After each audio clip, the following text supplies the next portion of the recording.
Scruffy? Where's Scruffy? I don't know where Scruffy is. We don't need no Scruffy. Oh, this is going to be a heck of a show, I can tell you already. Podcasting, the final audio frontier. These are the legends of Brown Squadron. Our computer is picking up a strange signal. Here, sir, you better take a look at it. The ongoing mission? To explore the Star Wars universe and other nerd culture topics. To seek new content and new cantinas, bars, and lounges. To boldly annoy Scruffy by making too many bad jokes. Welcome to the Hyperspace Heroes Podcast.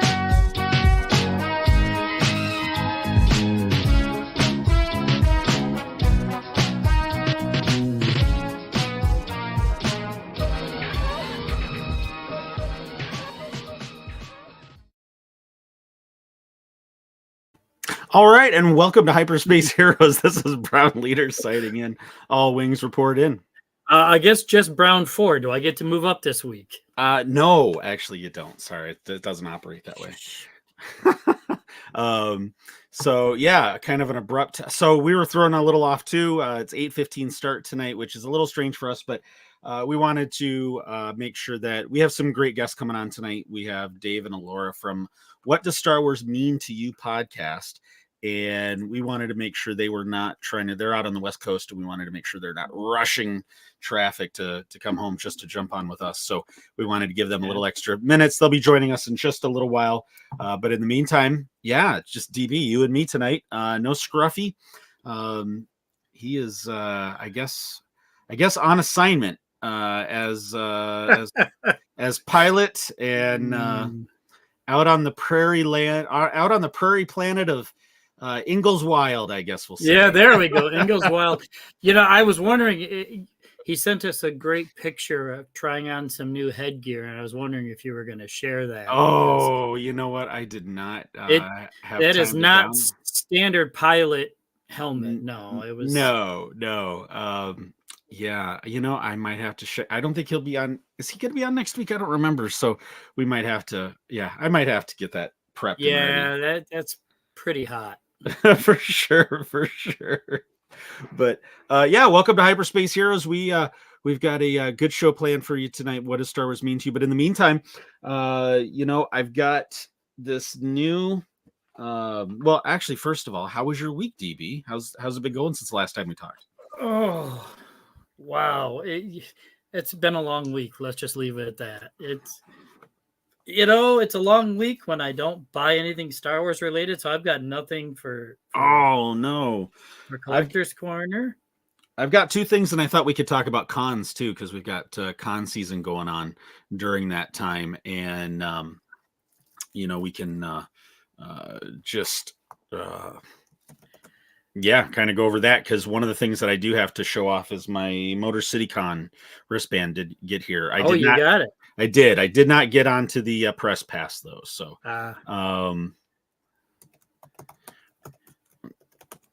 let's. You sound like you're setting coordinates. Or I am. I know, right? Yeah, working behind the scenes and everything at the same time. So no, I'm excited because we live in a relatively small town, and we have the Geek Trader swap meet or something this week.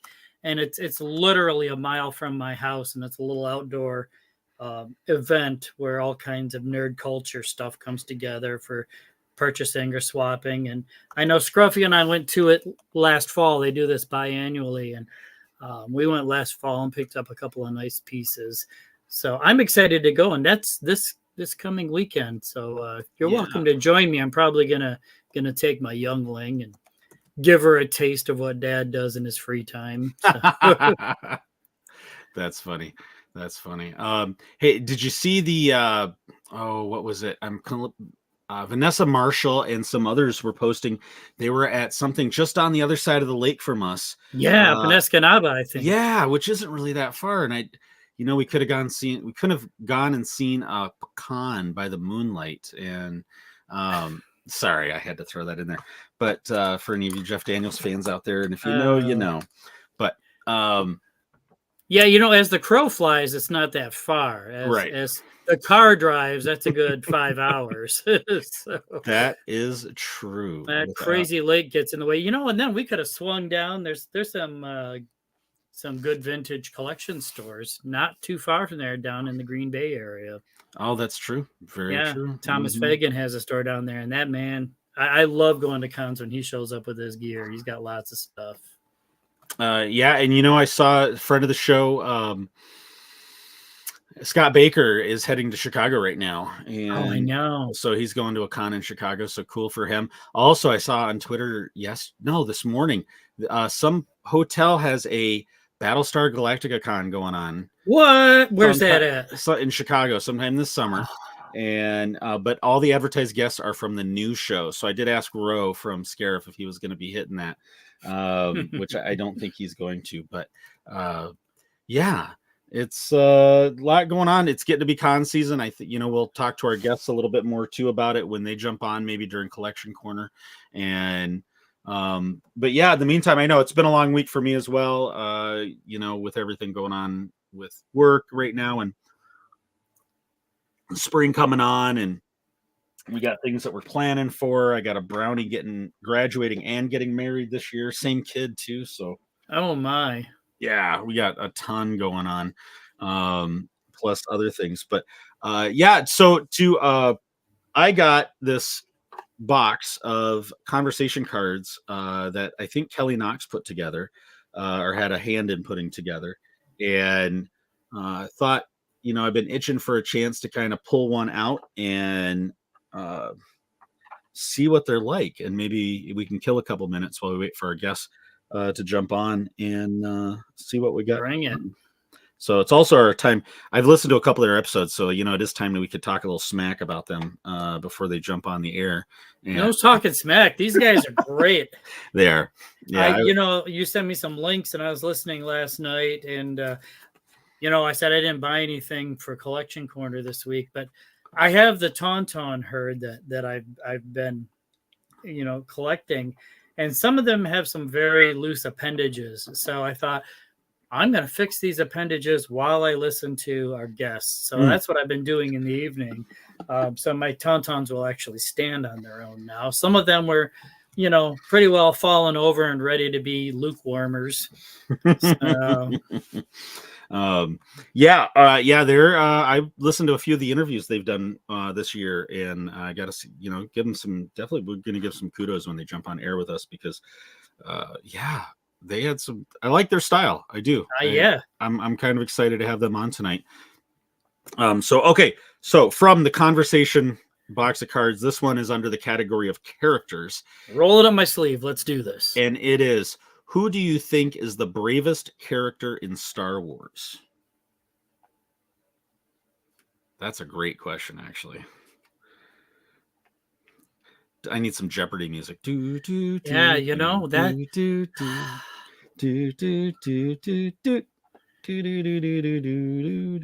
That's a toss-up between R2-D2 and Chopper. Well, is it? I might lean towards R2, but well, you know, let's take it to the let's expand that question and take it to the world of droids, since that's where we're focused on. Who do you think is the bravest droid? And I think with Chopper, he just has a devil may care attitude, and he's just going balls to the wall and just he's a maniac. He rushes in where angels fear to tread. That guy just, I'm going in and I'm chucking grenades as I go. Yep. I think R2 is a bit slicker because he blends in. He's more of a ninja when it comes to brevity. Brevity. Well, he is short, bravery. But no bravery. I would, you know, for droids, if we're talking droids, I would probably have to say I would have to go with my boy R5. You know, for blowing a motivator, because he knew that R2 needed to go with Luke and C-3PO, and then making that hard choice to stay with the Jawas. And then in Mando, they gave him a really cute personality. I feel for Mando, and then taking on, flying down into Gideon's base and then fighting off the mouse droids, and I think that was one of my favorite parts of that whole episode. I'm stuck on the fact that he was a martyr for R2D2. No, I'll sacrifice my motivator. You go with the stuff. No, come on. No, you know what? R5, he's always been one of my favorites, and it's strictly because of Kenner, because that was the first figure of the second wave I ever got. It's like, oh, it's R2, but it's not R2. But you're right. They give him a great personality in Mando, and I'm so happy they're making a better detailed figure. In fact, you know what? I gotta pull this off the shelf for you. Yeah, I'm gonna definitely keep my eye out for an R5. And what? By the way, oh, you don't even have your ears on. No, I can't hear you when I walk away. Hell, I'm not listening when I am on. What are you talking about? That's true. That's true. So yeah, I'm gonna be keeping an eye out. Like I texted you the other day, I'm gonna start keeping an eye out for R5 because I really think he's jumped the ranks for me in terms of my droid appreciation, if not become my number one droid. You don't seem to appreciate this version of R5. I know. It's like, what the heck did they do to his head? They gave him like a bucket hat. And they connected his feet, first of all. I don't know if you can see that. And I don't even know how to do it, but he does pop open and shoot a missile, which is the most ludicrous thing. Yeah. Well, that was Power of the Force line, right? Yeah, this has got to be from about 1997. So where everybody's jacked up and Han Solo flex, that line. Right, yeah. Right. And you know what? A 10-year-old can do this, but I'm in my late 30s, and I can't open this up. You're not buying that for a second, are you? No, not at all. So, but okay, so I have like 5 of these R5s if you need one. I might take you up on that. They're hideous. I was thinking about just having one on the desk here because, like I said, R5's jumped in my rankings in terms of droids. He's really, I think he's my go-to guy now. I really think he's surpassed everybody else in terms of my fan appreciation for him. So. And it helps that he's now Mando's droid, so that really shoots him up the ranks for me. Yeah, I'm gonna have to put this guy aside, or I'm gonna play with him the whole show and not hear a thing our guests say. We're not kids. We're not pretending. His head doesn't even turn. I mean, what's up with that? But I do have him in my diorama of my droid auction. So. Gotcha. So we got way off track from your conversation cards. The conversation card, yeah. Who do you think is the bravest character in Star Wars? And just like us, we squirreled on that question and went a completely different direction. And that's how we roll here on Hyperspace Heroes. So, you know what? I think we've got some guests waiting in the wings, and I think they're itching to jump on. Are they here? Us. They are here, and so I think we're going to bring them in at this point. And so let's introduce Dave and Elora from What Does Star Wars Mean to You? Hey, guys. Hey, guys. Hello. Welcome. So thanks for having us. Yeah, absolutely.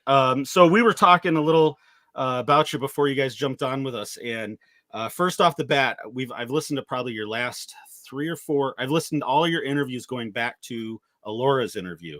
I'm sorry. No. Kudos to I love your interviews. I think you guys do. I think you guys have a great show for interviews and been really, really like the Kevin Scott one. If we were ever lucky to get Kevin Scott on, I'm at the point now after listening to your interview, I'm like, well, how do I ask anything original? You guys did such a thorough job. I was super impressed with that interview. And so kudos. But anyway, welcome to the show, Dave and Elora from What Does Star Wars Mean to You? And wanted to throw your graphic up there really quick so everybody can see it. Everybody that's watching can see it. So wow. Hit all right. Right. Well, we love talking to other pods. We love talking to other fans. Yes. We just love kind of like you guys. We just love talking to people. But why don't you guys introduce yourselves a little bit and tell everybody about your what you do? Go ahead, Dave. Well, I'm Dave, and you can tell by the name tag there. And what does Star Wars mean to you is really just pretty much exactly what it says. I was interviewing Ben Acker, and I was a little bit at a loss of. I was asking him, well, what does that mean? And he made this offhand joke about the show. It's like, well, it is what you say it is. You get what you get in the can, what it says on the can. And I was struck by like, oh yeah, you're right. That is what the show is. It's what does Star Wars mean to you? And it's a simple enough pitch. The idea of it is really to take the hate out of the debate and just talk to fans about their passion. Because when you talk to someone about their passions, it kind of can open up your own eyes about what you're both passionate for. In this case, it's Star Wars. And then Elora joined me this past year in 2024, and she's spectacular. Why don't you? I'm Elora. I'm a prequel kid. Yep. I'm an original trilogy kid. Yeah, Dave called me. We met last year at a mutual friend's birthday party, and he called me up right before Christmas and was like, "Have you ever thought about doing a podcast?" And I was like, "No, I actually haven't. But what do you got?" And the rest is kind of history. Yeah, it's been really fun the last couple months to dive into Star Wars. I'm letting my inner nerdum out to the public more. This is something that's always kind of been just mine. So yeah, it's been really fun, and I'm really glad to be here. Well, very cool. Now we will rule the podcast as well. It'd be weird to say father and daughter, so I'll just say it as friends and friend. There you go. Okay, so funny enough, and the first question that we always ask our Star Wars guests is, "What does Star Wars mean to you?" We've been doing that since we started our guests.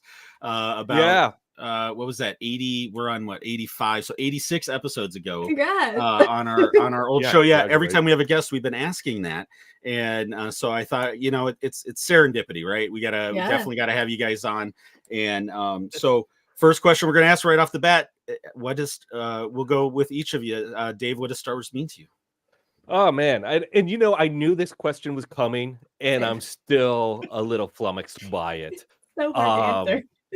It is so hard to answer because it's like, do you want to say? Part of me is like, well, it's everything. You know what? Okay, what does Star Wars mean to me at this moment?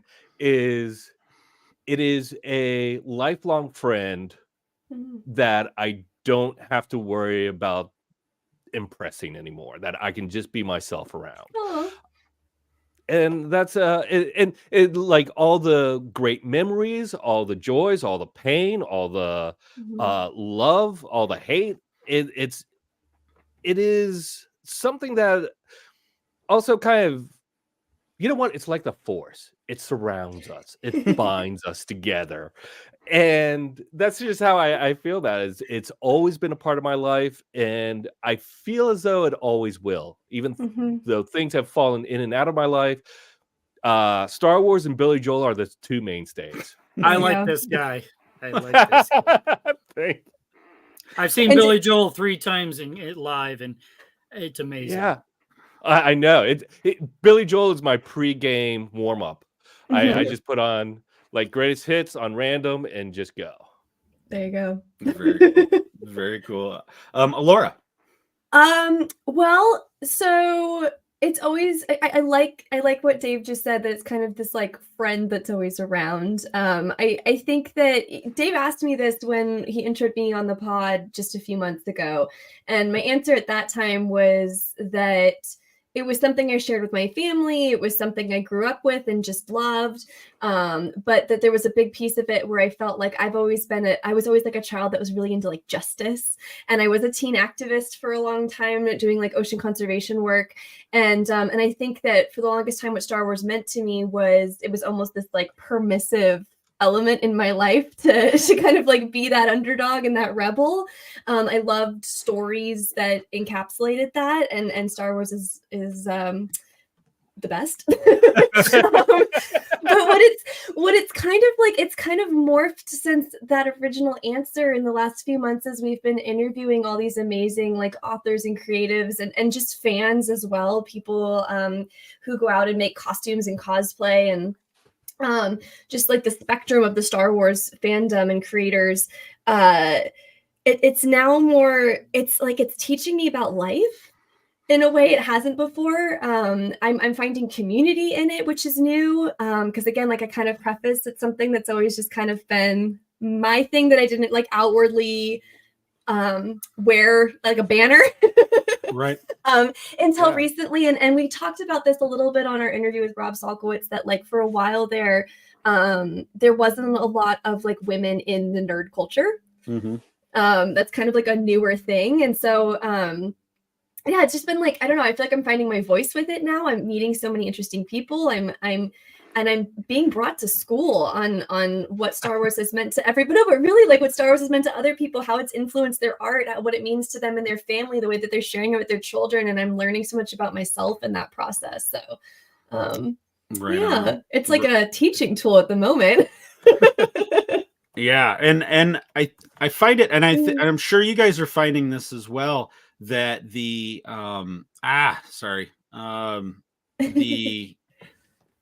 the more you ask that question, just how diverse the answers you get are, isn't it? Absolutely. I mean, Yes. it's just, that's I think that's one of the great things about Star Wars, is that it's so vast and so big, and like you said, surrounds us all, that it can mean something different. It's almost like I guess I would equate it to, in the High Republic, everybody has their own personal view of the Force. Yes. Right. Yes.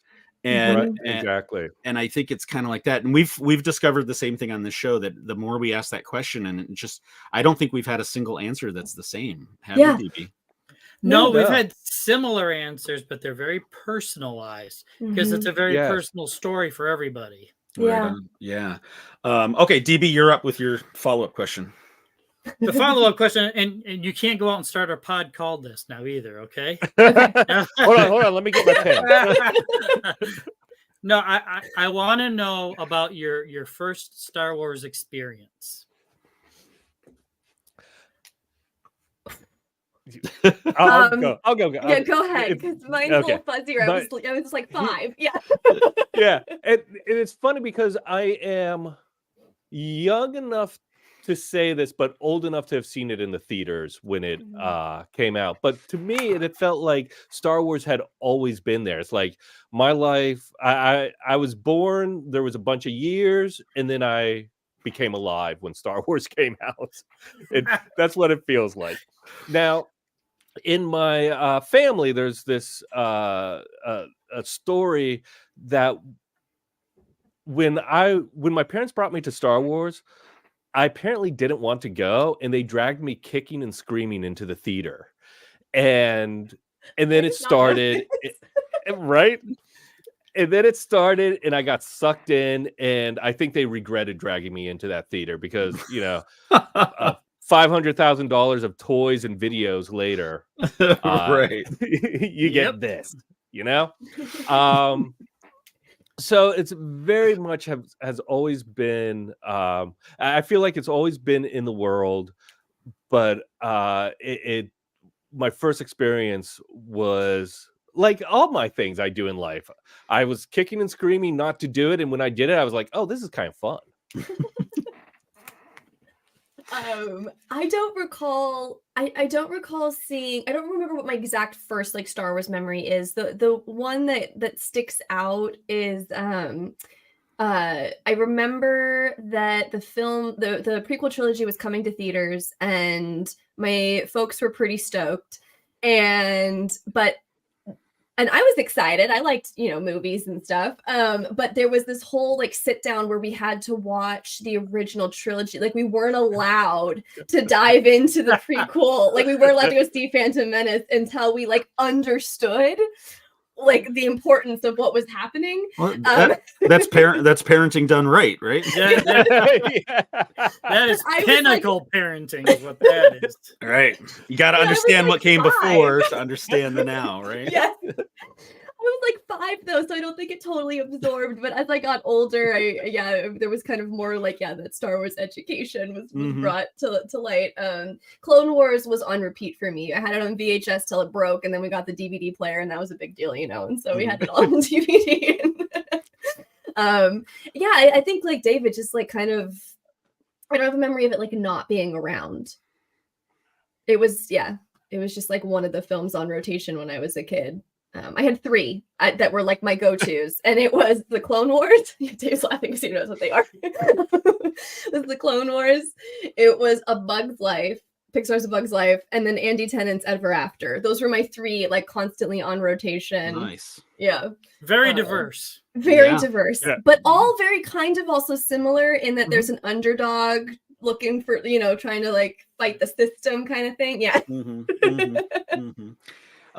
And I love talking to people that came in like during the prequel era, because it's, and Dave can understand this because he kind of referred to it, which is, there was years before, and then there was Star Wars, right? In our life, we know what it was like before Star Wars. We know what it was like before home computers. We know, certain things where it's like, and I'm fascinated to talk, but Elora, it sounds like you're a little bit of a different case than your normal peers for prequel, because your parents, ingrained the OT in you before introducing you to the. They were purists that right. way, yes.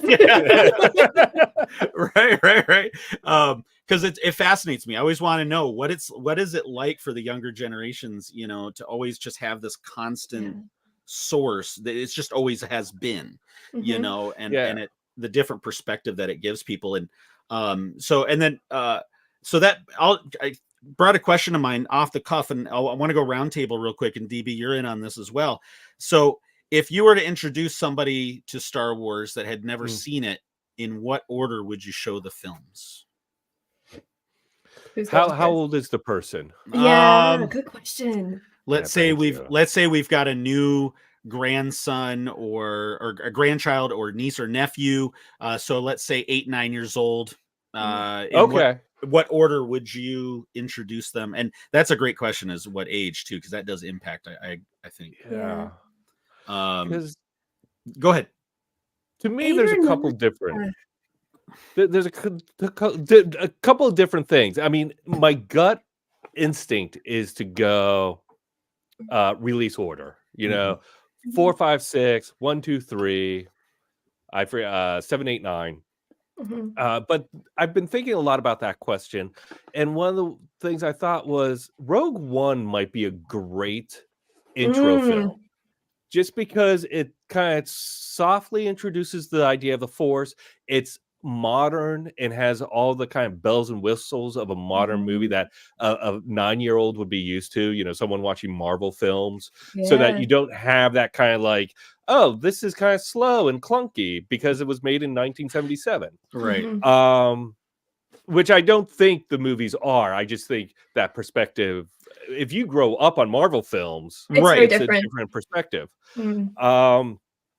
And so I would like to think Rogue One and then release order, because Rogue One serves as a little bit of a prequel to A New Hope. And but it's like a nice, exciting start. And the other great thing is no one's going to ask what happened to those characters, because it's like they died. Spoiler alert. Right. True. Sorry, DB. I didn't mean to. I know you were going to watch it for the first time tonight. And you're like, damn it, what? Don't. But I also love that you're like, well, for a 9-year-old, let's show them the movie where everyone dies, and then we can move on from there. That's a really good point. Not also scarring. Now I don't know what to do with all my Jyn Erso action figures if she's dead. Oh wait, no, actually, the only Jyn Erso I have is on my desk at work. Strangely enough. It's my turn. Did you call? Sure. On me again? Yeah, sure, DB. Let's go up to you. Because Dave's got me thinking. That's brilliant. I never thought about bringing in Rogue One, but actually, right around the time Episode 2 came out, I had the opportunity to do just this. Oh wow! And she had never seen any of the Star Wars films, had no idea what they were about. She was in her early 20s, believe it or not. Oh wow! And I said, okay, we're starting here, and we did release order, and then Yep. when we got to Phantom Menace, her reaction was, "Why would George Lucas do that?" Oh. But that's when Wow. prequel hate was popular in those Yeah. days. Yes. You know, so you know, my 13-year-old has seen them all, but I don't think she would know what order they're in because they're always on in the house. Yeah. And she sees lightsabers and Baby Yoda, and you know, but she doesn't really pay attention because Taylor Swift, you know. So Wearing an Eris hoodie right now.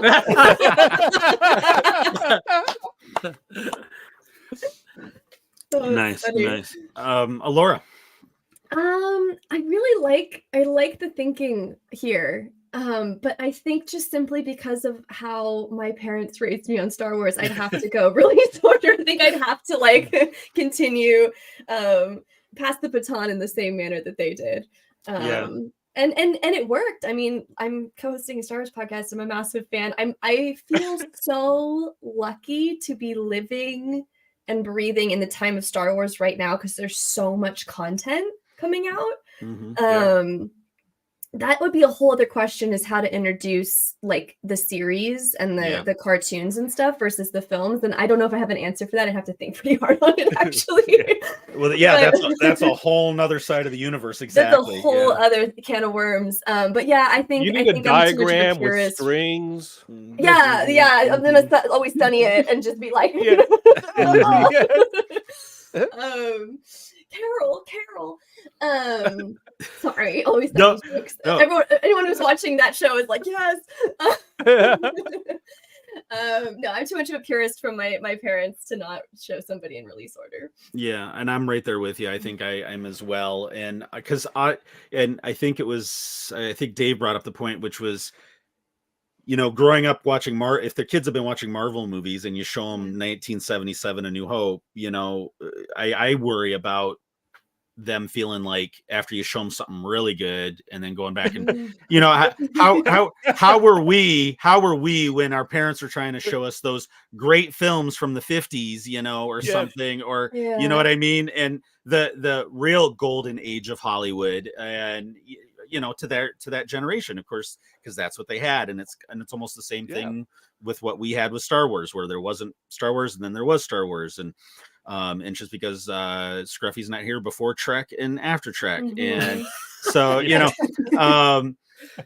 it's same thing. They did literally grow up in the age of Hollywood coming to its own, you know. So I can see why the nostalgia would be strong for that. But yeah, I think from that, you know, the world is so deluged with so much better special effects now. You know, I do worry a little bit about, you know, how I wonder how people look back at A New Hope, you know, and Empire. But you know, the great so good. The great irony to all these special effects is Star Wars led to these great special effects. It's so true. Yeah. It's, I mean, there's a straight line. So maybe start with the Light and Magic documentary, and then which is go. fantastic. Yeah, it is. You know how Thanos came through the portal? Well, son, let me show you something. Back in 1977, we had. Oh my god!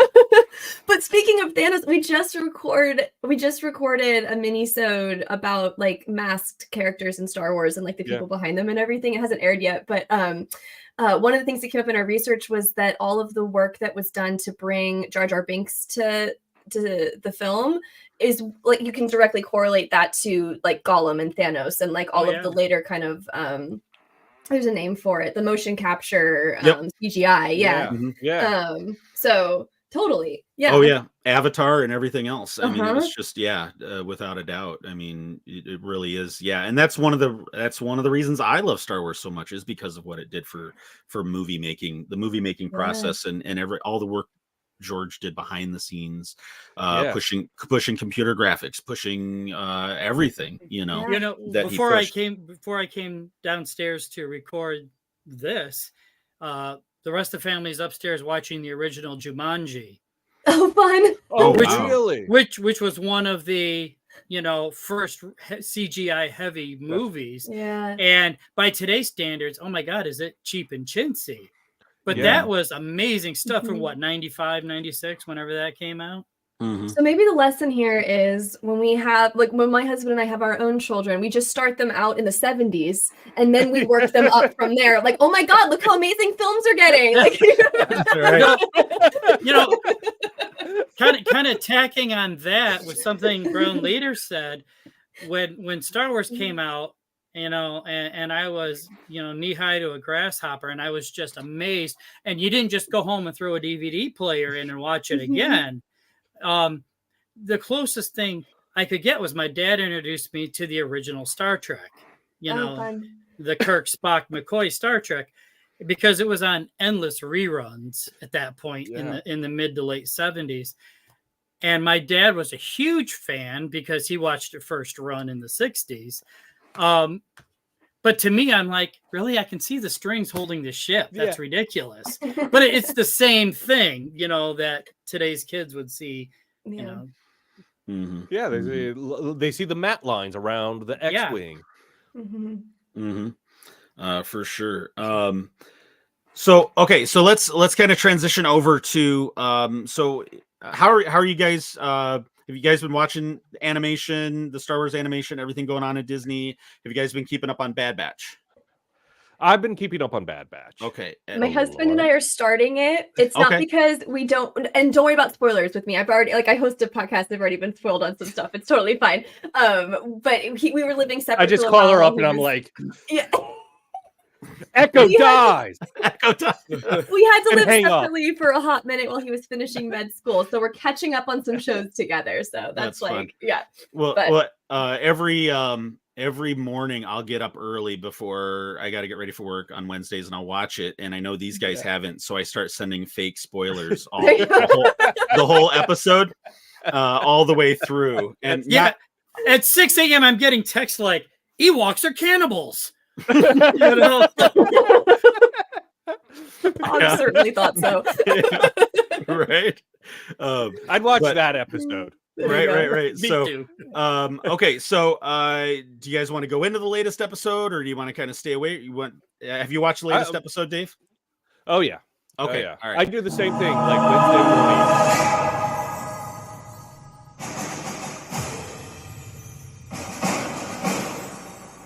All right. So, Bad Batch season 3, episode 14, Flash Strike. We are on episode 14 out of 15 episodes, which means we only have one left to go for the final episode of the show altogether, period. And I know that's right. And they have definitely got their hands full, I gotta say, after watching this most recent episode, in terms of what they're going to do in the final 22 to 23 minutes. It better be 90 minutes long. It's not. From everything I've read and seen, it's going to be a normal episode length, and how they're going to cram in. But so a lot of story. It is, and I think a lot of theories are going to definitely get blown out of the water. In terms of, I always have to remind myself when watching these Star Wars series that the story never moves quite along as far as we theorize it's going to. And it's like that in every show. It really is. We're theorizing 5 steps out, and the show's only going to go 3 steps. And it always kind of ends up that way. But episode 14, Flash Strike, brief summary, which is just that the Bad Batch crew is on their way to Tantus. They're hooking up. They're hooked up on the science shuttle, Millennium Falcon style, and cruising through to Tantus. But Hemlock becomes aware that they were at satellite or space station 3. So he sets up obviously defenses for them. Meanwhile, we see Omega and the kids down in the vault. And just for both stories, just to keep it really straight, basically on the Bad Batch side of the story, they get shot down over Tantus. So they're having to make their way through the jungle to get to it. One of the best parts of the episode is Rampart's scream flying down into the jungle. Gotta say that was pretty funny. And then on the Omega side, she again does the Shawshank Redemption thing, crawling into the walls, shimmying down, looking around, and she finds the Zillo Beast. which we know they have had on Tantus, but have conveniently left out of the story up until this point. And then she sneaks back in before she gets caught. And that's pretty much it. The Bad Batch is still in the jungle. They're still Rampart gets captured, and then and the final episode is called The Cavalry Arrives, and I think a lot of us were expecting that all the clones are going to swing in and raid Tantus, but now I'm really questioning that seriously. But let's go. Obviously, Elora, we're not going to ask you what you thought of the episode because you didn't get to see it. I'm sorry. No, it's all good. It's all good. No worries. But Dave, let's make stuff up. I know, right? Yeah. I'm really enjoying this out of context summary, though. I will tell you. Oh yeah. So I think what was my summary this morning, DB? It was about yesterday it was a porg documentary. Studying the mating habits of the porg or something like that. Something like that. Yeah. That's what I want to see at 6 a.m. Right. So, Dave, what were your thoughts about the episode? I thought what you said about thinking 5 steps ahead, we're predicting 5, 6, 7 steps ahead when they're really moving 2 or 3 is pretty much right on. As a fan of Bad Batch, I'm really enjoying it. As a watcher of television, I'm wondering, I feel as though they have a pacing issue, and I just would like them to. I really thought they would get to the point where the Bad Batch and Omega get together, like reunite before they have to face the final act of defeating Tantus or getting away from Tantus or whatever has to be wrapped up, however they wrap it up. I watched it again this afternoon so it's a little more fresh in my mind. And one of the things, I hope you don't mind me jumping into a theory. No, go for it. We love to theorize. One of the things I noticed was Crosshair talking about you're never quite the same when you leave this place, because he had escaped once, and he moves his hand because he's had this storyline that he has like a quiver or shake in his hand. He doesn't have the aim he used to have. And so I'm starting to think maybe he has a Order 66 chip still in his head that they're going to activate once he's back in Tantus to turn on the Bad Batch again. And this time, like previously, he did turn on the Bad Batch. This time he may not, to show like his kind of character growth. This is an insane, like, big swing theory. They cloned Crosshair, and that's who's CX2. Mm-hmm. And they somehow disabled him so that he couldn't be as much of a threat anymore, like clipping his wings.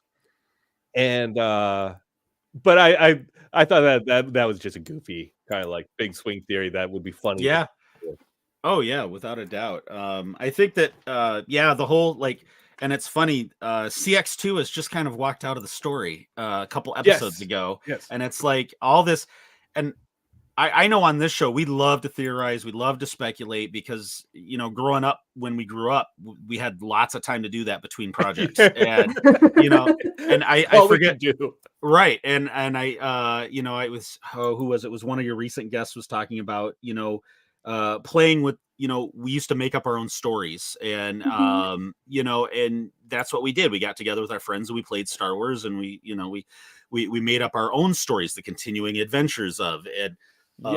So we embrace that fully, and we love to theorize. And I think I'm almost wondering now if CX2 is just going to walk off and, story wise, walk off into the sunset, and we're not even, I don't know. I think there's always going to be a Merrick in every Star Wars, at least show. There's always going to be that one guy who Boba Fett was the original Merrick. Yep. The guy who was super cool, everyone loved, and is like just shoved into the Sarlacc pit. And then there was Merrick, and now there's CX2. I think it'll kind of continue. Yeah. DB, sorry, I just saw that there was a comment. I know, I was seeing those come up. Yeah. Oh yeah. Yeah. I'm Oh, loving the hey. Jar Jar It's love. Scruffy. Jar Jar doesn't get enough love. Yeah. So let's. So that is our other co-host, Scruffy. Hey, Scruffy. Scruffy, who he probably didn't catch it in the beginning of the show, but he is he's on a special mission right now. He is a pilot for a very important VIP, and he is cruising in wow. the outer rim on the plains planet of Ingalls Wild, we're calling it, and he'll understand what that Nice. means. But yeah, he's taking some vacation time with the missus right now, and Nice. they're having a great time. Nice. But yeah, so Jar Jar ruled Bad Batch needs porgs, true enough. Yes. And then also add some Vorpax. He loves the Vorpax. Wait. That reminds me. What happened to Batcher? Right? I asked Was that Batcher last on the week. ship? Batcher and Gonky. What, are they I posted that on Twitter like a week ago. I'm like, are they okay? Are they safe? Is somebody looking after them? I mean, what's going on with their story? I mean, yeah, because I remember like when they were attacking Pabu and those stormtroopers pointed the gun at Batcher, and I'm like, oh no, you're not going there. Yeah. You're not going there. You're not shooting the dog. No, well, there'll be riots if you do that. But, totally. Don't take kindly to that. No, not at all. But all of a sudden they made everybody who was a Star Wars fan into a Star Trek fan with one action. Oh, it's perfect time for Scruffy to hear you say that. So I was trying to come up with a good Star Trek thing, right? To get Scruff. But. Yeah, we tease our co-hosts about Star Trek all the time. So it is the lesser star. Yeah, there you go. I'm sure he would enjoy that. Absolutely. And Scruffy, since you're watching it, this is for you. Yeah, live long and suck it. So but DB, thoughts on the episode? This whole season for me has moved at the pace of Andor. And as much as the Bad Batch has been my favorite animation show, for the love of God, give us a payoff here. You know? Yes. Mm-hmm. They've been building this tension so long, I'm almost bored with the tension. Mm. But I shout out to that droid who gave Echo a hand in escaping. That Rim shot, come on, boom, boom. So that was hilarious. Yeah. Um, And then, so beam Scruffy out. Yeah, I know, right? Scruff taking over the show. And he says he's out. All right. So yeah, I agree. All of a sudden, and Dave, you touched on it earlier, which was the pacing kind of got weird all of a sudden. And yeah, in the show, and I get some of the episodes were probably prepping for spin-offs, but now I wonder how much are they really gonna. And somebody, I don't know if it was Jennifer Corbet or somebody recently posted again the meme that it's not going to go the way you expect. And yes, it was Jennifer Corbett. Yeah, and I'm almost wondering if now it's going to be like the cavalry is pretty much going to be the Zillo Beast and the clones that are imprisoned, and we're not even going to see what we thought, which is all the clones coming in to rescue, the big final I can't say the word pivotal battle, and and I wonder if they're all going to live and just get away. And when we're expecting this Rogue One ending, Yeah. Oh. We've talked about this several times that, it's going to end with orbital bombardment. They're going to destroy the encampment and move it on. And I tended to agree with that. But all of a sudden, look, there's a Zillo Beast. Mm-hmm. Well, how do you think Tantus is going to get destroyed now? Right. Okay. And I think you're right. I think we're not going to be completely satisfied with the ending. And they're just teasing us for whatever the next show is going to be. Mm-hmm. And, there's going to be a coming in spring of 2025. We'll continue this story somehow with some of these characters. Yeah. It'll be the mismatch batch. Right. Mismatch. Yeah, go ahead, Dave. Oh, I was just thinking it would be kind of balls out of Disney to have the episode and end it and say in May, in June, in July, like soon, we're going to have a Bad Batch movie, not a live action, maybe directed Oh. Disney Plus, 2-hour finale kind of event, and that would be really sweet. Mhm. But otherwise, if it's like 2025, like you said, DB, that's kind of a disappointment. Mhm. My feeling, and I don't like to talk negative about Star Wars, but at the same time, I like to. I feel like discussion about story needs to be backed up with proof.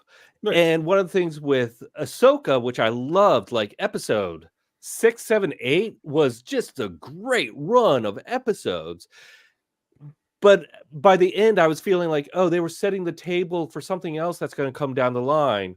And Mhm. you know what? I don't want this table set anymore. I want to eat, Disney. I Yes. want Yeah. to eat. Mhm. Yes. Yeah, no, that's a really good way of putting it. And they teased us with Asajj, this season. And now Nika Futterman, she was on another podcast that we're friends with, Rule the Galaxy, and she was on right around the time that first trailer dropped. And she did say that in terms of Asajj, is the voice actress for Asajj, and she said that what we're getting in Bad Batch was only an appetizer, and there's still a main course and a dessert. So, that's why a lot of theories spun off about maybe Omega and Asajj going off onto their own story or something. But I'm almost wondering now if, I'm wondering if maybe Echo doesn't make it and everybody else gets out. And Yes. I could see that storyline developing really easy. And again, that would definitely go back to a theory I had, which is, is he going to be some sort of a martyr? And that's where they retcon and put in the name of Echo Base and Hoth, and which would be a very sentimental kind of cool tie-in. It would be, to everybody or to the storyline. But yeah, it was an interesting episode. I thought this episode could have been a part of another episode. Honestly, I just don't know. I just don't know. It was action packed. Don't get me wrong, and the action was great, and the animation was beautiful. I mean, just when you think every episode is more beautiful than the last, it just keeps going. Yes, I mean, it's amazing. It is, without a doubt, and I think that, and I do think these characters are some of my favorite characters since Rebels. In their kind of like call back to the original Star Wars of Luke, Leia, and Han, of this found family just pressed together through circumstance and unfortunate war, and battling it out together and growing. I think that's one thing that the animated shows definitely do really well, are the characters feel so three-dimensional, and they have so much growth. You go back and watch old Bad Batch, and you see Omega's a slightly different character than she is now. And I think that's really great. Yeah. And that kind of touches on something that you guys talked about with your upcoming episode, which is, the people in the mask, the people behind the scenes, and how much, and that's one of the things that I enjoy. And we were lucky enough, we got to have Chris Bartlett on, and he talks about, because he is one of those pivotal, he's been in every live action show that Disney's done as a droid or an alien or something. And he talks about the commitment of, he gives his 100% every single time, even if it's a practice rehearsal, he's committed. And I think that comes across so much, and it brings that two-dimensional, when you're watching it on TV, it brings it into three dimensions. I really feel like. Yeah, absolutely. But yeah, back to Bad Batch, and we'll wrap that up. But I think, they're going to be hard pressed. Really, I'm actually starting to get a little worried about them sticking the landing on this one in terms of a season finale. I mean, I truly hope I'm wrong. I hope our mouths are on the floor next Wednesday, and we're just, I think if there's a dry eye in the house, they failed. Although that pains me to put it that way. Failed. No, that's a bad. But and it would, and I lost my second thought because I was like, why did you use the word fail? That was a bad way of putting it. And I was like, look, I have more thoughts. And then it was like, no, you don't. I think quiet now. I think what I don't, I think where you're going with that possibly is the fact that the expectation that has been set by the way that the marketing has been this whole season for this show, not only with the trailers and the teasers, but with what the behind the scenes people have been posting on Twitter, and and the care packages that they sent out had tissues in all of the media relations kits that they sent out to all of the reviewers. Yes, and it was Omega's tissues. And so it's like they've kind of set that expectation of a empire, or not necessarily an empire, but a Rogue One ending, and for at least a good chunk of the crew. And I think that's kind of where that feeling might be coming from, Dave. So in terms of, they've kind of they've played with our expectations, I think, a little bit with the hype. And I think that for the first time this season, I know I'm a little worried about the finale in terms of sticking it. I've felt pretty good about it the whole time. And Scruffy's still watching from the prayer. Totally agree, Dave. I had better be crying next week. I want an epic ending. Yeah, me too. And then don't worry, Scruffy. The Enterprise is going to swoop in and save everybody. Right. And then they'll crash land into Tantus. There we go. Yeah, they can always build more Enterprises. They always do, right? Yeah. So what an Enterprise G? Sure. So funny. Go ahead, DB. We've been teased with the fact that there's a post-credits scene, correct? An epilogue, yeah. There's good to know. Yeah. Wouldn't the perfect epilogue after everybody's dead? We go back to Pabu, and they're still cleaning up from the Imperial, occupation there. And you see them lifting things up, and we find Batcher alive. Yeah. We find Gonki alive. Mm-hmm. And we find a young Carson Teva who adopts both of them. Wouldn't that be the perfect ending to this show? Oh, that would be hilarious. I always want me more Carson Teva. Yeah, get Paul on the line. Come on. Yeah, there we go. Abaldo T, characters will die, creating a future for Omega. Scruffy said he's not going there. Also the 1701A, which he is referring to. So, we joked after the Marauder got blown up, Mando got his N1 starfighter. So we created this image for Scruffy that they were going to get replaced with the 1701A, which of course is a Star Trek reference. That's funny. And then Scruffy, of course, just joining in on the laughter. But it's going to be interesting, definitely, for sure. I think the Bad Batch finale, it's definitely something we're going to be talking about for at least a week until Tales of the Empire comes out. And then that'll distract us from talking about Bad Batch after that point. But they will look forward to Acolyte. Yes. So what projects are you guys looking forward to? Wait, can I say just one last thing on Bad Batch? Go for it. This may be on all Star Wars shows, and it's very nerdish, but I've noticed that the credit sequence is about 2 or 3 minutes long, and everyone's like talks about, the length of this is like 30 minutes. It's going to be 30 minutes. It's going to be 27 minutes, and that always kind of bothered me, and I don't know why.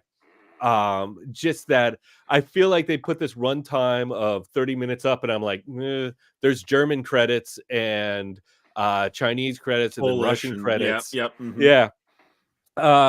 But looking forward, I'm definitely looking forward to Acolyte. I kind of have a personal rule that I wait until there's a trailer to look forward to something. Otherwise it's just in production, in the news, and it's fun to think about, but once there's a trailer and a date, that's where I start getting jazzed. We are too, because I mean, how many 25 films and how many have been made, right? And it's and it's just exactly. Get into pre-production, get into actual production, slap that Yeah. teaser trailer together, and then let me know it's coming out. Right? I want to Yeah. be stopped Yes. framing shit and to get excited. Yeah. Well, Yeah, exactly. I think that's why there's been so much hype over Tales of the Empire, because Yeah. nobody that they kept that one under wraps Yeah. really well. They did. Yeah. So yeah. Ubaldi T, my question will be how many people will be yelling at the TV, referring to the finale. And I think he's definitely gonna be Oh yeah. Oh yeah, for sure. I think there's gonna be a lot of people doing that for sure. Okay, any final thoughts about Bad Batch from anybody before we move on? Because I should have asked that before. I hope Dave is right and that we get some sort of 2-hour movie after the great disappointment of next week. You know, if they were to drop that, it is We're already there. we're already there, already We're yelling. already criticizing. DB's already pulling the get off my lawn, and I Just will- like I'm children. I'm Just looking like forward to children, let it catching up. disappoint you first. right, So I could be yelling Sorry, at the TV Laura. with you next week. No, it's okay. Yeah, you know, I think I'm right there with you. I think Dave's idea, you know, if they announced a movie, I would go to the theater to see that for sure. And if Oh, they yeah. wanted to gin up some excitement about seeing Star Wars in the theater again, to do Yeah. because it is kind of weird that they're doing 15 episodes and not 16 like they have the other seasons. Yes. And Wow. you know, if there was a slight, that is a bait and switch I would be happy for. Yeah. And here's the thing. I forget what episode numbers. It could have been like 8 or 9, but they aired on the same day. Mhm. It was about an hour, but one was like 20 minutes, one was 40 minutes. I don't know why I'm stuck on time, guys. I'm sorry. I brought my fixation here, but Well, it has become a major topic in every Star Wars show, without a doubt. You know, we every time a show comes out, we're like, it better be 40-minute episodes. It better be, you know, there is always that, because I think it goes back to what we talked about at the beginning. We're wanting to see 5 steps forward, and they're only taking 2 or 3. Mm-hmm. And absolutely, you're and right. I think that kind of gets to the core of it. We just love Star Wars and we want more. I mean, that's the simple truth of it, You right? know, some of us are old enough to remember the dark times when there were 16 years between films. Yes. Mhm. And all we got were droids and Ewoks In shows. cartoons. Yep. I was You didn't like Caravan of Courage? No. I only own 2 copies of it. So and if you think I'm kidding, I'll go get it off the shelf. I believe. I was in high school or college excited about buying The Glove of Darth Vader, which was like a YA book, because that's all there was. Yeah. For sure. And I can understand why people get stuck on the EU, you know, because it's again that nostalgia factor, and it's all we had, you know, and for quite a while. And so people, you know, they you know, it got them through. It got them through. It got them through to where we. Sorry about it. But yeah, you know, we'll see.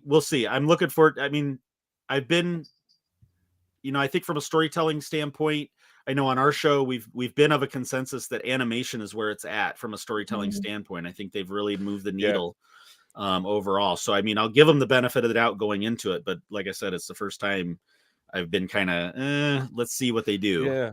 You know, for this finale. But either way, it's more Star Wars, so I'm not going to complain in the end, right? So good point. All right. We're light in life. Light in life. Yeah, there you go.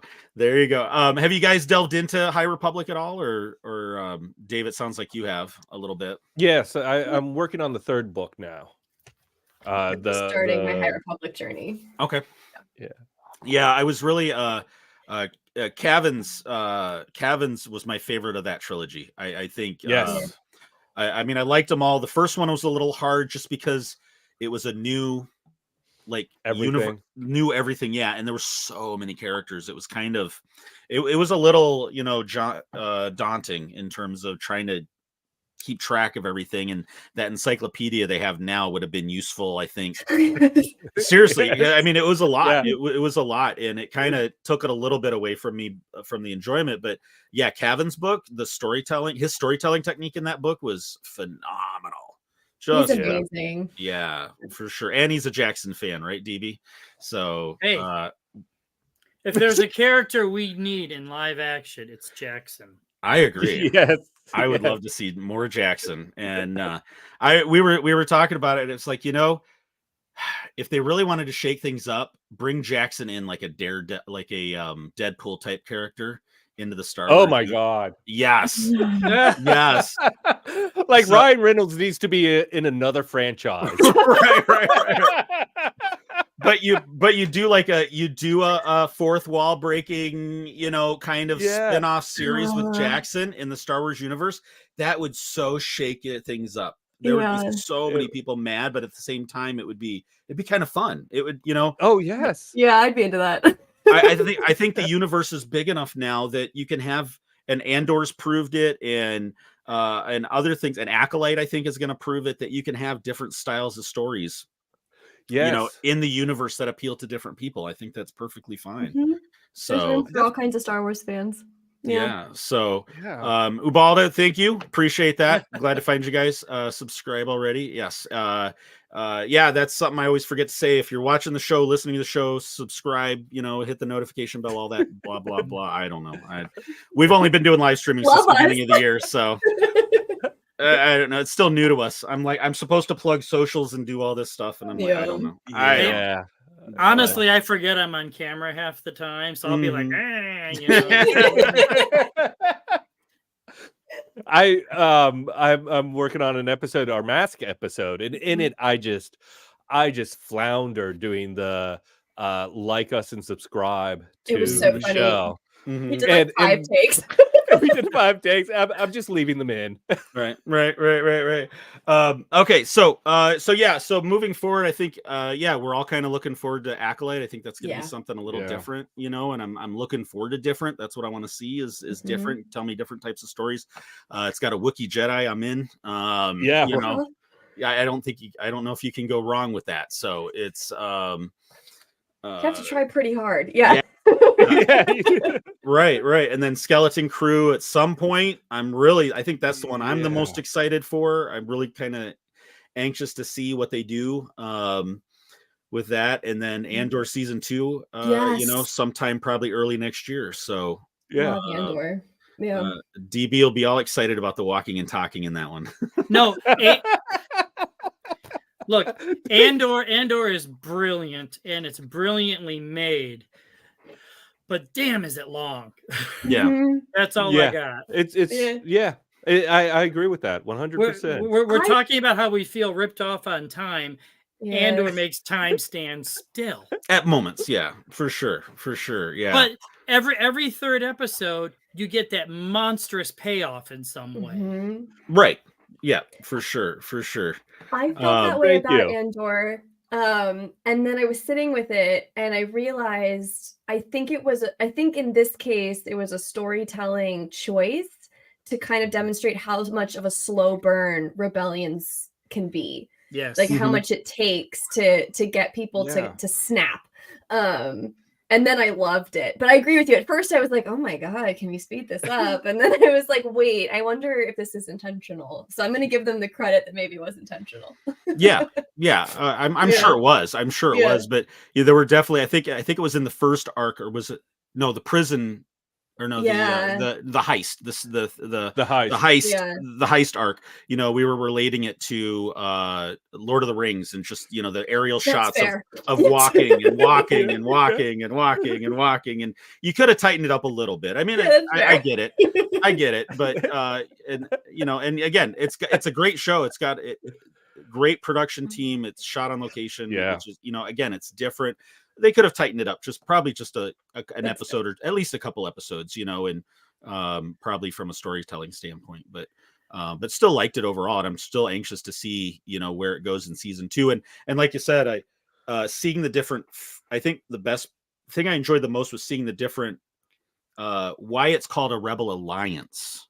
Yeah. And, Luthen trying to get all of these fragmented groups to work together, and then see, like, I think one of the most powerful scenes was Luthen and Saw debating, and I think that was the acting chops on that scene right alone, but just and what it meant to the overall story, I thought was very impressive, super impressive on that. So Anytime I talk to people in depth about different Star Wars series at the same time, I'm always not much further. Yeah. We're talking a little bit longer. We're talking and talking and talking. Yeah. I always feel like, oh, I need to watch that series again. I want to watch that. That's one of the things I really like about at least my Star Wars fandom is I'll look back on them regardless of my thoughts on them. I'll look back on them and be like, oh, I want to revisit that. Yeah. Or we'll hear about, the things that people love that maybe the interviewee before us didn't. Yes. And then I have like a new appreciation for that thing. It's kind of constantly evolving and it's really fun. We had on Johnny from Back of the Cereal Box podcast a couple weeks ago, who he loves The Last Jedi, which is my least favorite. And some of the things he was bringing up made me go, Yeah. So, it's not that I hate it, but he brought some things to my attention that I said, okay, I'll watch it in a different light next time. Yeah. Yeah. That kind of thing. Yeah, and it's the term we use is resonate. If something didn't resonate with us, and that's fine. Again, the Star Wars universe is big enough now. DB's daughter loves that. The sequels were her trilogy, and we couldn't be more excited for her. She's growing up on Rey. For all the Rey haters, Yeah. I'm telling you, little girls loved Rey. I love Rey. Yeah, and rightly so. I mean, there's. That's something I've seen a lot too in the last few months is like the various generations of Star Wars and like where the kind of go-to favorite film falls. It's often it comes from whichever trilogy they saw in the theater first. Yes. And so like we recently chatted with somebody who does cosplay and she was awesome. Her interview's lovely. It hasn't aired yet, but her first trilogy in theaters was the sequel one. And so Force Awakens had like a really like just deep impact on her. And I think that's our whole thing. Like, let's take the hate out of the debate. Like, why should that be any less valid just because it's not maybe the dominant fandom's favorite right now? Right. Yeah. Oh, and Elora, I'm right there with you with Attack of the Clones. Love Attack of the Clones.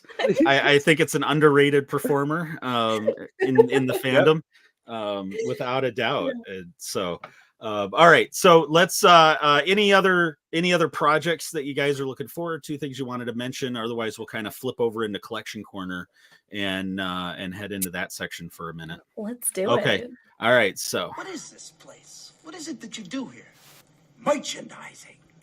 Merchandising? What's that? Merchandising. Come, I'll show you. Open up this door. Come, walk this way. Take a look. We put the picture's name on everything. Merchandising, where the real money from the movie is made. Yeah, there you go. Yep, represent Dave. Real So, money. and Scruffy, if you're still listening, we're getting restricted when we play the Queen bit, so I got to stop playing the Queen bit. But collection corner is just a short little segment that we do where we anything we've added to collections, anything we have that we kind of, and like for our guests, if you got a prized item in your collection, that kind of thing, just to kind of go round table and show it off. But DB, we'll start with you this week. Well, filling in for Scruffy, comic books. Yeah, there you go. Although I doubt Scruffy actually got some, they probably have him on hold since he is on vacay. So did they have him on hold for him or Patrick? Patrick. Yeah, Patrick. Actually, he said that was corrected. Actually, he said the guy apologized and realized that his name wasn't Patrick this whole time. Well, I didn't actually purchase anything new this week, but anybody who's listened to our show knows that Tauntauns are my thing lately because I never had an original Kenner Tauntaun as a child. So now I've made it my quest whenever I go to a con or a show or anything is I'm creating a herd of Tauntauns, but their limbs get very, very loose. And so this week, while I have been listening to the What Does a Star Wars Mean to You podcast, I have been repairing limbs on Tauntauns. That's been my accomplishment this week. Oh, wow. Listening to good podcasts and fixing Tauntaun legs. So. I they need a wobble life, if- right? if they're loose, do they wobble and not stand? They will fall right out and they will go face down, and you can stuff a loop Oh. right inside them. So That's so funny. Nice. Only Nice. if that happened that way in the movie. Oh, he fell down. Stuff him in there. they're not anatomically correct, by the way. So- All right. Oh, wait, I this- don't think that one has it. There was Yeah. one that had the slit, Oh my right? God. yeah, I don't Wasn't have any there of the a open thinner version? bellies. Yeah, Yeah, there was a special edition one that. But the Okay. rubber flaps get really bad and brittle, so I don't have any of Ugh. those. Yeah, That's funny. exactly. Okay, so the Dave, we'll kind of go over to if you've got anything you'd like to show off or that awesome wall you got going Yeah. on behind you there. I've got this is a lot of stuff I just collected since I was a child. One of the when I say recently, within the past 6 months, I got the Hondo vintage collection figure. Who I don't know. I love the vintage collection line.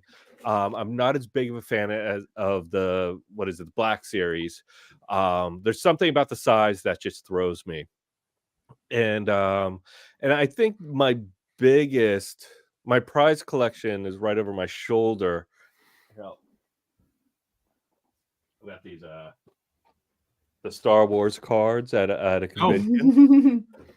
Actually, it was like a before they came out, and I think I was supposed to stay and play, and I didn't. Yeah, I think you were.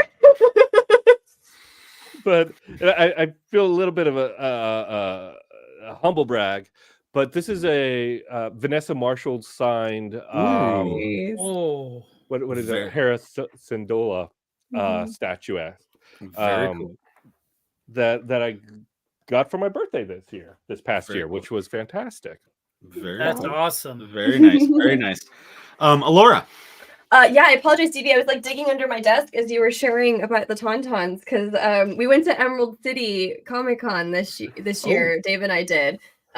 So I got from a certain point of view, another Star Wars certain point of view, the Star Wars film one signed by John Jackson Miller. If I can find his Oh. signature. Oh, how cool! Yeah. Oh, very cool. There it is. That Oh, was very kinda fun. Oh, wow! That's awesome. So now because I'm a OCD perfectionist, I now need to track down every author and get all their signatures as well. But, you know. It's gonna be a lot of Emerald Cons for us. Right. Yes. Right, right. And then the other thing I picked up there that I'm excited about, and this is the nerdiest thing I own. It's the Accolade, but it's there's a glare on it, but it's Rey and Ben. That's cool. I don't know what Star Wars universe this is in though, because it's also a young Leia and Han and a young Luke. But my folks had the Accolade, a copy of print of the painting on their wall my entire childhood, and so when I saw that, I had to. That's very cool. Now I have my version of it. Yeah, the no, Rey no, version. and it's not nerdy enough, honestly. You know, I mean, not with this, not like you said, community. You're amongst nerds, so it's all good. Oh man, the nerd crossover there between the art history and the Star Wars. Right on, for sure. Yeah. So the only thing, well, so two things really. The missus found this, so nice little print. Nice. Return of the Jedi, found it in a thrift shop for like $4, and Oh, fun. yeah, really good condition. She's actually become a really good hunter for me, and I don't even know if she's ever watched Star Wars, but she knows. That's a kind wife. Yes, but she knows a good deal when she sees it. Yeah, and so she, you know, and she'll send me pictures. I know when she's out thrifting, because she'll be like, "Do you like this? Do you like this?" And we live in a kind of an area where we don't get a lot of stuff like that. So these are really true finds in our area because it's a small town that we live in, and up in northern Michigan, and so it's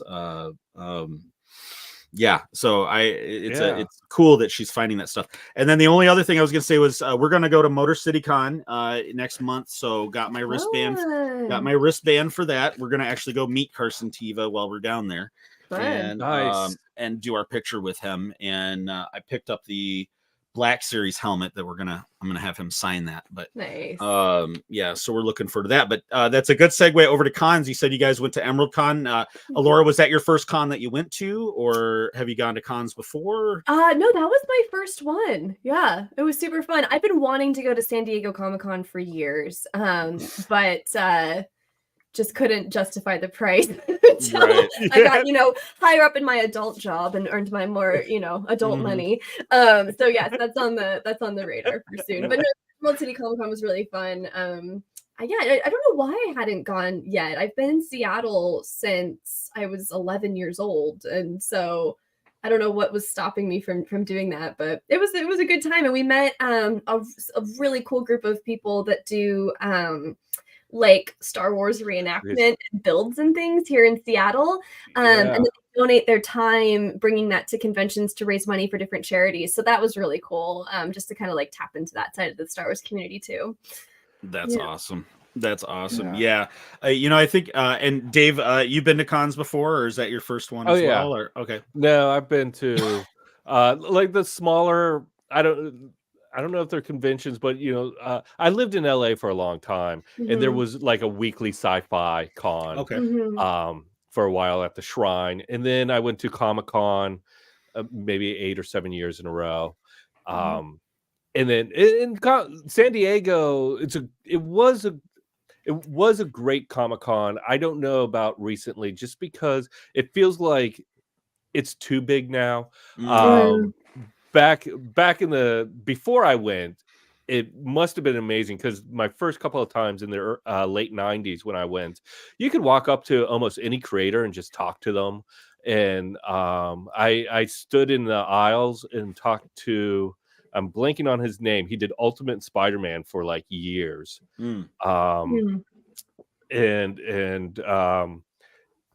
Anyway, I just talked to this comic book writer. My friend and I crashed like toy fair parties and would play pool with artists and stuff, but it's not like that anymore. And that's kind of a bummer. And Emerald Con really felt like that. I mean, I think Motor City Con is gonna really feel that way, because you just get to interact in a little more of a personal level, because it's not so crazy. It's not 10,000 people descending upon these aisles. Yeah. Scruffy and I went to Celebration Chicago, and that was the first big one I had gone to. And but now we, on a regular basis, we're with you there on the smaller cons, because I think there's still a intimate. The right ones have a certain level of intimacy that you can do. We go to one in Nashville every year that it's that kind of thing. 2 years ago, we had we walked up. Timothy Zahn's table was right in the main convention hall. No lines, no nothing. And we just had a 10-minute conversation with him, took our picture with him. I mean, just signed our books. And I mean, he was just right there. And that one has a lot of guests like that. We've gotten to know quite a few people. DB's met quite a few of them on the smoking bench. And seriously, I mean, it's been it's the best place to meet people. Yeah. I mean, talking to people talking to people from Daredevil, we've talked to other actors. I mean, it's just been it's nice to hit a con that still has that feel. That you can do that. And we've been supporting a new one that's going to be starting up in Duluth, Minnesota, and we're kind of hoping we're big supporters of that one, and we're going to see if we can make it out this year. I'm not sure if we can, but that guy, we met him at the other convention, and he got so inspired, he's doing his own in Duluth now, because there really aren't any cons up there. And cool. So we're doing what we can to support him on that, because it's about the fans, and it's the one in Nashville. It's not corporate. It's by fans for fans, basically, and everybody that works it is a fan, and it's just got a good vibe overall. I just had this thought. I think I realized why I didn't start going to cons until about now. My mother I'm gonna blame my mother. I'm gonna put my mother on blast right now. Fear of crowds, I think. Okay. Because I recall not being able to go to any of the Harry Potter movie premieres. It's like a bone of contention still. Because she was afraid I was gonna quote be trampled. This is what I love about Elora. Oh, man. Any subject pops up, she has a story that will blow your mind about it, and you'll just be like, "Wait, what? What is happening here?" That's It's awesome. just like To answer this your other wonderful question, onion. blame my mother. Well, that's the answer to every question. Right. We all have parental issues, thus the collections behind us. Right. Oh my god, I That's, love it. my mother hated me. That's why I have a Baby Yoda hat. right. His name is Grogu. I hate to say it, but my mother's responsible for half the things behind me. Oh, Oh, she sounds Oh, you lovely. have a loving mother. I didn't have to say it was a negative issue. I just said No. issues. Well, I they jumped they on were board the negative enablers. train. Dude. That's funny.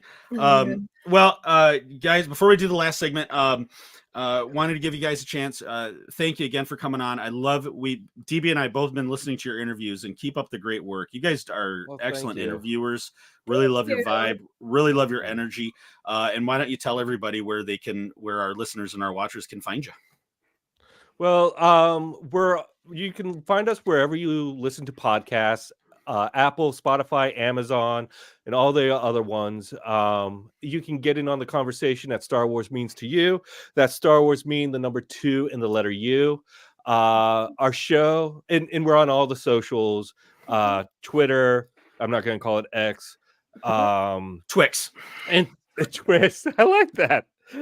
Instagram, Facebook, Threads. You can find us everywhere. And we've had some amazing guests like Vanessa Marshall, Mike Chin, Adam Christopher, Kelly Knox, Adam Lance Garcia. We have in 2 weeks, we have someone who's worked on SNL, Seinfeld, Ooh. Curb, and was the showrunner on Veep. It's David Mandel. He has a wonderful, amazing Star my Wars God. collection. Yeah. So that's going to be a good one. And then we have the social media manager from Wikipedia in a couple weeks. And then Elora mentioned Olivia. I may mess up her last name, and I apologize. Olivia Filippo, who's a cosplayer, and she's just a wonderful, wonderful She was woman. just sunshine. Yeah. That's awesome. Yes, she was just sunshine.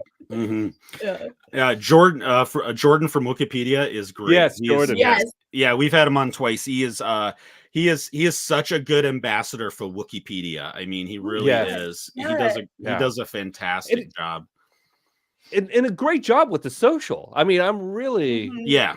impressed with that. Well, and you talk about somebody that really brings community together. I remember we were in our first year as a pod, and all of a sudden we get this follow from Wikipedia, and it's like, Yes. I mean, how awesome is that? And then I reached out to him, and I was like, we were still new to doing guests, and I was like, very timidly, via DM, and I'm like, Yes, would you yes. please come on our little show? And and he was like, yeah, sure, no problem. And it was just, I mean, what a confidence booster. And he's such a Yes. Jordan, everybody at Wikipedia does a fantastic job with curating that site, without a doubt. So Yeah. Well, Yeah. thank you for all the compliments and for having us on. I really enjoy following your guys' show as well. Like this is so exciting. Yeah. Yeah. The community we're building here. Yeah. Right. And I think Star Wars for me in the beginning was always fun, and I think now that we've been doing this show, it's become about community for me. Yeah. And that's what Yeah. Star Wars really means for me. And it's just Mhm. getting to talk to folks like you, and just networking and just Yeah. sharing what we have in common, because in this world it's getting to be a bigger world of isolation bubbles because of Yeah. social media. Yes. And everybody can live in their own tiny little bubble now, even though we're more connected than ever. And Mhm. the Star Wars community and cons, going to a con, there's no trolls, there's not like the internet, there's Yes. everybody, it doesn't matter whether you're dressed up in High Republic sequel, or some fan fiction piece, we're all just there as fans, and it's the thing I think I've enjoyed the most about it. But yeah, no, we really appreciate you coming on. We got one more segment to do really quick. DB, you ready? Bring it. Dad joke of the week. Time to annoy Scruffy and DB. Dad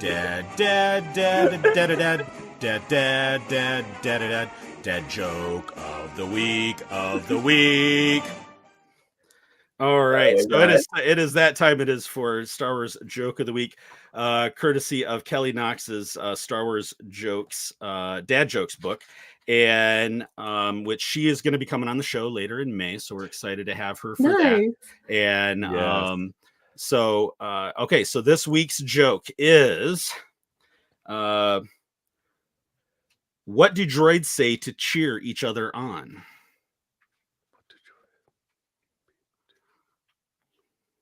Oh. You conduit. I'm sorry, you're not trying to think beepy sounds like That was Dad joke of the week. I was like, Now beep, don't do you it? feel absolute Yeah. complete? So I love that. that's our newest segment. I think that's about the 4th or 5th time we've done it. And, I love it. It's, I asked her too. I was like, "Are you okay if I start reading your book on air?" And she was like, "Absolutely." And the guys cringe, but they secretly enjoy it. I know they do. So. Oh no, that's great. Yeah, That's great. So, but yeah. So before I do the sign off, so again, thanks for coming on, guys. We really appreciate having you. Definitely give them a follow on their socials. Check out their podcasts, and you won't regret it. The interviews, you guys are so thorough on your interviews with them. I really get to know, like, I know the guest better after they've talked to you guys. So definitely keep up the good work. Also, before I do the sign off, every guest on Hyperspace Heroes becomes an honorary member of the crew, and with that you get a flight designation and a call sign, so that if you come back on the show, you're part of the crew. And Elora, we're going to start with you. You are Brown 50, and your call sign is, I want to say it's Tirka. And who Tirka is, and this is from Wikipedia. We pull all of our information from Wikipedia. So let's find my notes here real quick. So I always try to do something relating to the guest. And in Legends, I want to say that, in Legends, Tirka was an eco warrior and head of ran Eco Strike. Wow. Along with her you did partner. Your research. I did. As well, I listened to that interview with you, your introductory interview, and I'm like, we're trying to find some little, nugget, something we can relate to people. And so yeah, Tirka, and she was a female human, member of Eco Strike, an eco-terrorist group active during the Cold War between the Galactic Republic and the reconstituted Sith Empire. So there you go. I am an eco-terrorist in Japan, so right on. I was gonna say we should get a Star Wars celebration in Japan this year, but probably not gonna be able to do that. That's hilarious. I love it. I take it with honor. Thank you so much. Yeah, absolutely. And then Dave, Brown 51 and Pentagur, and where this comes from is Lyrics Pentagur is the host. So back during Clone Wars, and they even did some for the Rebels cartoon, Lucasfilm actually did little HoloNet podcast episodes, about 2 to 3 minutes long, sometimes 5 minutes. And the first arc of them were around the beginning, season 1 of Clone Wars. And Lyrics Pentagur was the host of the little HoloNet show. And it was kind of a Crossfire style show, but it was like, I after listening to you for several episodes, I'm like, I could see Dave hosting that totally. And but it's all online, and Lucasfilm would broadcast these from StarWars.com. They're not there anymore. I can't find them. we have we do a series called Wooks Up, which is every week we take a letter of the alphabet and we read an article from Wikipedia. And we did a special Star Wars Podcast Day one back on February 7th, where we talked about this little HoloNet News podcast. And if anyone wants to hear all 20 minutes of all like 15 episodes or something, it's on the tail end of that episode. I slapped it on there so people can find it. But it's really cool because the first arc of it is like, you can tell the storyline. It's all, they're talking about this supposed ship that the separatists have. And they're actually talking about that. What was the name of that ship, DB? In the first season of Clone Wars that shoots out the EMP burst. Oh my god. But they're talking about it from like on Coruscant political standpoint, and they're like, that can't exist. And well, if it did, it would have to be like this. And it's before, and it's cool. The whole series is cool because it takes place these first few episodes before Palpatine really takes control of the Republic. And then the next like 5 episodes, the show changes where it's a different host and you can see more political influence because now it's more about propaganda and supporting the war. And then the final part takes place during Rebels, where it's Empire run, and it's all about like in Rebels, where the people they get kicked out of their homes. Well, the Empire spins it as a relocation program, where you have this great chance to relocate, it's a cool little series. Yeah, it's a cool little series. But Pentagur is the host of that first arc of it, and I thought that would be kind of first arc. And not the Empire arc. Yeah, just the first part. Yeah, absolutely. You can have t-shirts made. Amazing. We enjoyed having you guys. You're welcome back anytime you want to come on. Absolutely, I have loving you, and you guys are in my weekly rotation now for sure on my podcast. So keep up.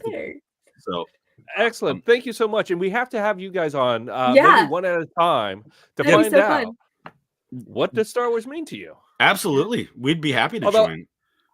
I feel like every time I talk to people, I'm finding out what Star Wars means to them. So this has been great. We can dive deeper, Dave. Yeah. But it was funny because when I first asked those first 2 questions, I've been listening to like nothing but your episodes recently. So all of a sudden, all your other questions are coming to mind, and I'm like, I'm not going to go down that route. I'm not going to copy you guys. Totally fine. You guys ask a really good series of questions, and you really get like Kevin Scott's interview I really enjoyed that one. I'm almost He's done. A great guest. I really liked what he said at the end about Star Wars being able to go back with your friends and be slightly argumentative and kind of get into it and debate those points and scruff you if you're listening, Boba Fett.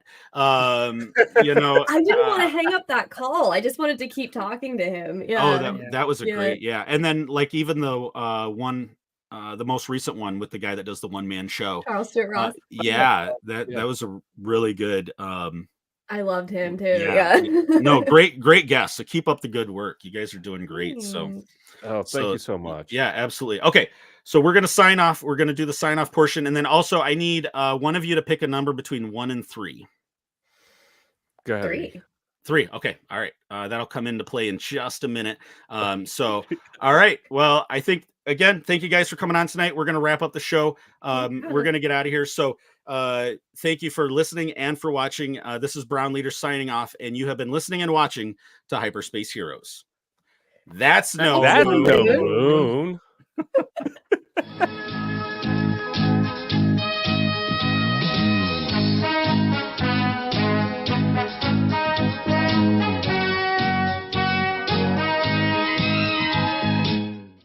Was it good for you?